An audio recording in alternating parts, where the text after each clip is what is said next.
I've heard, and I did have one very brief meeting on it, but people are saying they're seeing UFOs. Do I believe it? Not particularly. Do you think you know if there were evidence of extraterrestrial? Well, I think our great pilots would know. And some... All off Virginia, by the way. It's the vacapes. So there's whiskey areas out there, too. That's where NAS Oceana goes out and trains. They've tracked them at just sitting there. They've tracked them at high rates of speed. They've been tracked lots.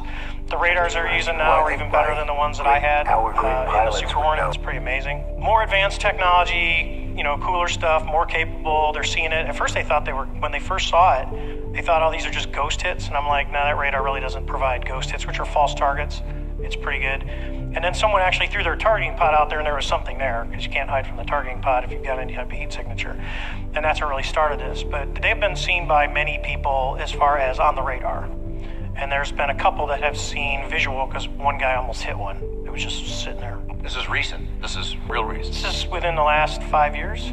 Did they describe these things as conventional aircraft? Or how did they describe these things they almost hit, Dave?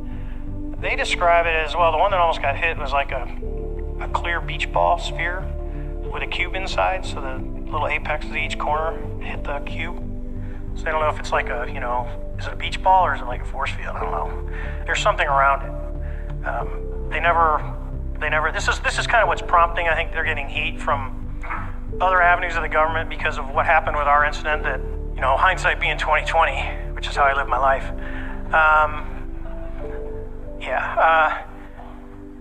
Probably should have done something about it. You know, maybe put a little effort into this. If not to go figure out what can come in and penetrate a battle group like that, but God, just what if we can harness that technology? Extraterrestrial. Well, I think our great pilots would know.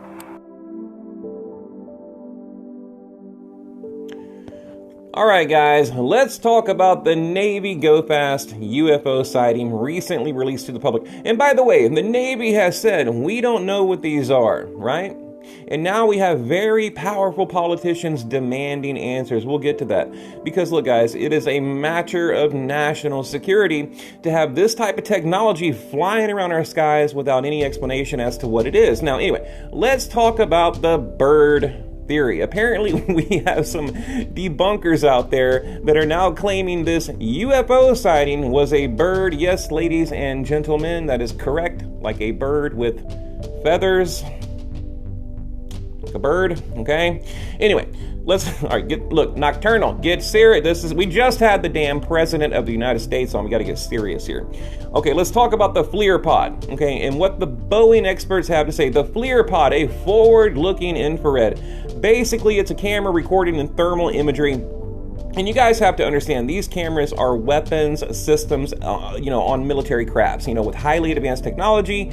This isn't something you get on Amazon, okay? I mean, these guys know what they're doing. The FLIR camera, it's used to target unknown objects or enemies entering our airspace. My point is, the camera, the technology, and the people that operate it would know if they're looking at a damn bird. These are highly trained professionals with incredibly expensive equipment attached to their incredibly expensive technological aircraft, okay?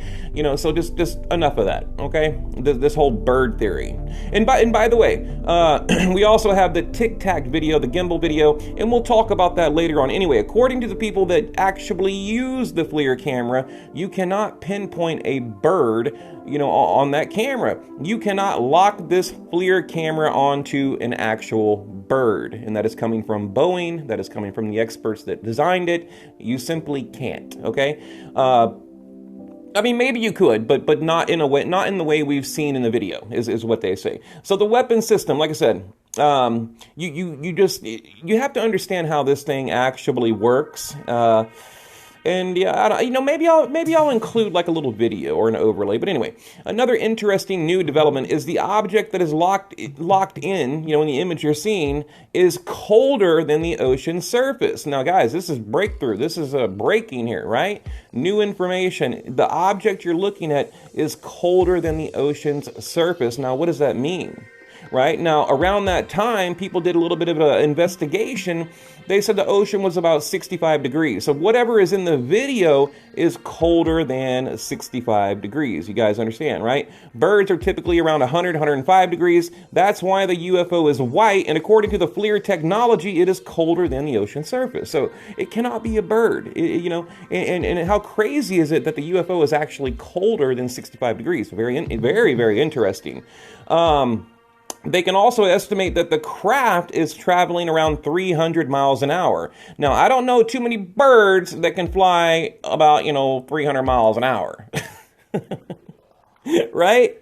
I mean, seriously, guys, it's crazy what these debunkers come up with. Gathered near EG&G, fly to Groom Lake, and then a very few people would get into a bus with blacked out or no windows and drive to S4. When you get off the bus, what do you see?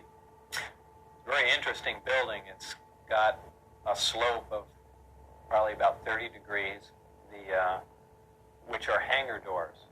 And it has textured paint on it, but it looks like sand. It's made to look like the side of the mountain that it's in, whether it's to disguise it from satellite photographs or what. He says he was never told exactly what he'd be working on, but figured it had something to do with advanced propulsion. On his first day, he was told to read a series of briefings and immediately realized how advanced the propulsion was. The power source is an antimatter reactor. They run gravity amplifiers. There's actually two parts to the drive mechanism. It's a bizarre technology. There's no physical hookup between any of the systems in there. They use gravity as a wave, using waveguides, almost like microwaves. Polygrapher Terry Tavernetti runs a corporate... Now, we just talked about the speed, right? Like I said, we don't know exactly how fast the gimbal was traveling, or the Go Fast for that matter, or any of them. Like I said, there's 3 different videos. But we do know, like I said, the Go Fast, they're saying it's going at a minimum of 300 miles an hour, right? And that is coming from pilot testimony. They said it was rotating, it was maneuvering in an unearthly way. That is a quote. I mean, basically, we don't have anything that is capable of doing what this craft was doing. And here is the biggest question, okay? They have over 11 hours of footage, but we only get a little 30-second clip. When I say they, I mean the Navy, the Pentagon, 11 hours, and actually it's way more than that. Okay, the public should demand to see the entire video. I mean, could you imagine what is on that 11-hour video? Anyway, the debunkers say, you're looking at a plane, the video right here, banking off to the right, as if the military doesn't know what they're looking at, as if trained military professionals operating multi-million-dollar equipment have no idea what they're looking at. They don't know the difference between an airplane and an unexplainable anomaly. I mean, it's just hilarious to hear these, these YouTube armchair quarterbacks that know more, than highly trained military professionals. But anyway, you guys know planes look completely different, when you see them through thermal imagery. You can clearly see the wings, you can see the exhaust, and this craft was self-rotating. I mean, please show me an airplane that spins like a top while zipping through the sky. And the craft was self-actuating as well. And look, let's go back to the other sighting. Look, we have an unexplainable craft. Okay, we talk about that third video. Going from 60, 70, 80,000 feet down to the surface of the ocean in a matter of seconds. I mean, what about the inertia? We don't have any material that could survive that type of stress. I mean, we just simply don't. The Pentagon says these are unidentified. Okay, and they were forced to release this footage because you guys know it was leaked back in, I think, 2017, whatever. I don't have the correct date, probably. Something like that. Basically the Pentagon got caught with their pants down, and they had to admit they don't know what we're looking at. And isn't it hilarious how the world, reacted? The Pentagon says, hey guys, here's a real UFO, but the world was too interested in watching frickin' Tiger King or whatever in 2020, whatever we did in 2020. But we had, UFOs and no one really seemed to care. Crazy. Now, Lou Elizondo, right, came forward, brought these videos to the public, but here's the question. Is he a master of disinformation? Is he a plant, right? Or is he the real deal? I mean, seriously, guys, here's how I look at it. If Lou actually knows something, he needs to tell the public. I'm personally getting tired of him saying, you know, well, he can't tell us much, or I know what's going on, but I really can't say. I mean, the questions of the universe, our safety, our national security is at stake here. So if he knows something, he needs to tell us. Now, that's just how I see it, right? I mean, wouldn't you guys agree? And they can start by releasing that 11-hour video. And on a side note, okay, the New York Times released the story, so they do deserve a ton of credit. You know, once the New York Times released all that information to the public, you know, all the other, you know, media publications quickly came forward. They followed suit, okay? We also know Senator Harry Reid was responsible for funding, you know, the ATIP program, the secret, you know, UFO government program. And once that came to light, other members of Congress, other senators quickly followed. So, you know, I guess now it's become trendy and popular to cover the UFO topics, you know, now that our government has made it trendy again. I mean, but wait, whatever, I'll take it. A win's a win, right? A W is a W. Now, let's talk about Marco Rubio, the chairman of the Senate Intelligence Committee, passing one of the most important bills in ufology history. Now, look, guys, Rubio puts out a bill. Basically, it's the budget for the intelligence community for the next year, and he includes a UFO provision, okay, in that bill. And you guys have to understand how epic that is. I mean, Congress is demanding regular briefings from the Pentagon on the UFO topic, and it's due to the media pressure and pressure from Congress and Capitol Hill, and it's now becoming the new normal. So that, look, guys, that's great news for the UFO community. It's basically bringing the UFO topic out of the shadows and into normal day discussion, right? Kitchen table talk. Kitchen table talk. Basically, the general public is finally taking it serious, but they don't have any other choice. I mean, look at the evidence my channel alone is producing. And by the way, you guys need to Google Nibs, N-I-B-S, Nibs, and the Bigelow Corporation. He was tied to Skinwalker Ranch, and I believe he is currently studying alien alloys. I had to throw that in there. Now, let me show you a Bob Lazar video for absolutely no reason at all.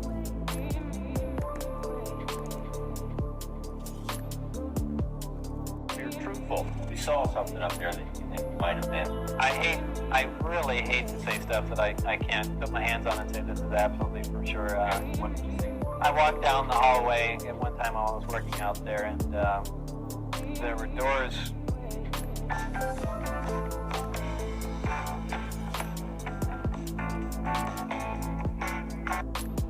The doors that go to the hangars, the smaller doors from the corridors, there have a 9-inch or 12-inch square window with little wires running through it, just about head level.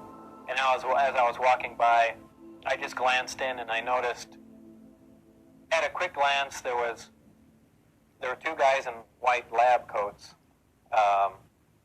facing me towards the door, and they were looking down and talking to something small with long arms. Now, I was just surprised as I walked by and I only caught a glance, but I don't know what on earth that was. Shot at you? Somebody shot? Maybe it's a warning for that. It was a good warning. I had my back tire shot out on my car as I was getting on the freeway.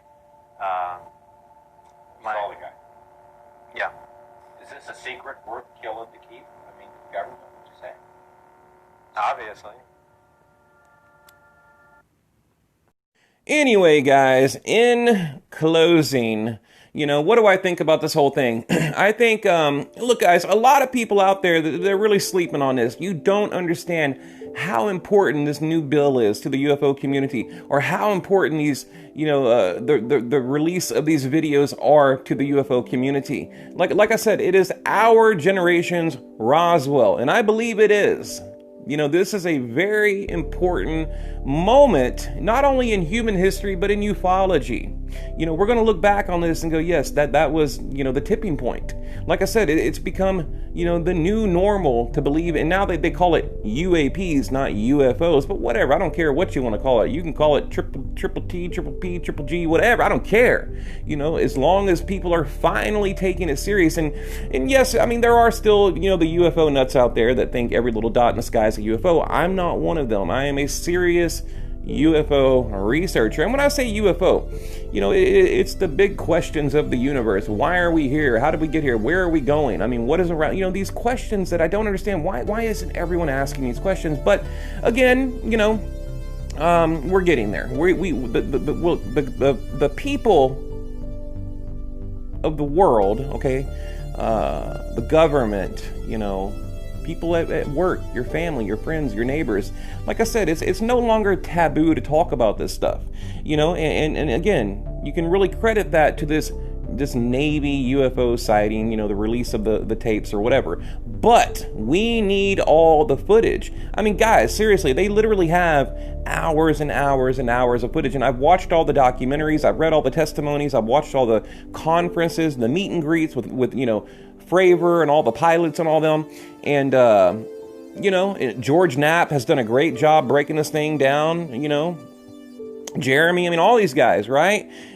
But we have like this little, not even a little drop in the bucket of what they have. That's why Marco Rubio came forward and said, hey, you know, we need more information. You know, you just gave us like 3 minutes of this incredible footage. Where's the other 20 hours, right? These are the, look, guys, and here's what, let me close here. I would expect, in fact, I know for a fact, in the very near future, they're going to release more video. Because now in this new bill, you know, carved out by Rubio, they have every 180 days, they have to update Congress on this. They have to update, you know, our government. We're talking about the Pentagon. They can no longer hide it. Like I said earlier, they got caught with their pants down. Well, you know, bad for them, good for us. All right, guys, leave a comment below, and thank you for watching.